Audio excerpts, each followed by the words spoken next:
let's kind of dive in. We have a couple of topics that we chatted about ahead of time that we really want to dive into. So immune stress is a big issue that we have today. A lot of immune stressors in our environment, from food to different infections, et cetera. What are the top things that you are doing to help improve your immune system? Like, let's forget about hydration, obviously getting some sunlight, good whole food diet, just kind of all the foundational things. What things that people talk about that you want to add here, people that haven't, so different things people haven't talked about enough that you want to add in that really would help improve people's immune function and stress? Yeah, well, the first thing I look at is quality of life they have. How do they sleep at night? How do they get up in the morning? How much indoor activity are they getting in front of a computer, a cell phone?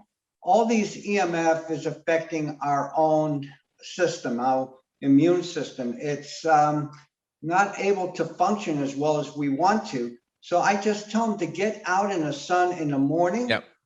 In the afternoon and evening, go for walks, just being outdoor, not indoor.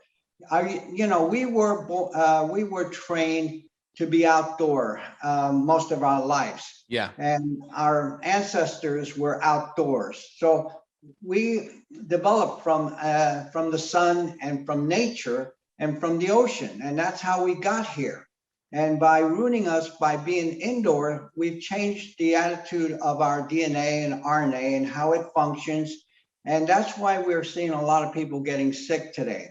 It's not getting out in the sunshine, not developing natural vitamin D. So I have to tell them to take additional vitamin D every day and some vitamin A and vitamin E. And I always include aspirin at night because that promotes many anti-inflammatory mechanisms, and it has a tremendous benefit in our blood, in our circulation, in our mitochondria.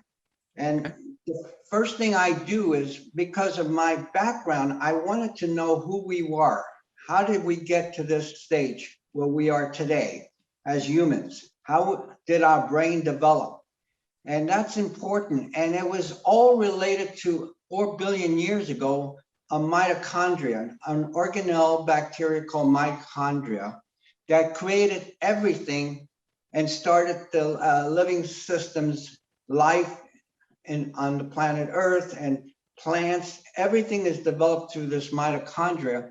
And so I went into it and I wanted to research it as much as I can, become a sponge for this one organelle, how it works, why it works, and how important it is. And there's a fellow named Douglas Wallace who wrote many articles, and he's like the father of mitochondria. So by researching him and reading about him, and also about Ray Peat and his work in mitochondria, I started learning that everything is based on this one organelle. How do we improve that organelle, that mitochondria, efficient energy? That's what gives us energy to every cell in our body. And I wanted to learn everything I can about what makes this mitochondria efficiently. And immune system functions on mitochondria, stem cells function on mitochondria, repair, regeneration, and all disease and aging is a factor due to this efficient mitochondrial function. And cancer cells also are involved because of the mitochondria. How effective is the mitochondria in producing energy? It's oxidative metabolism, and that's the foundation.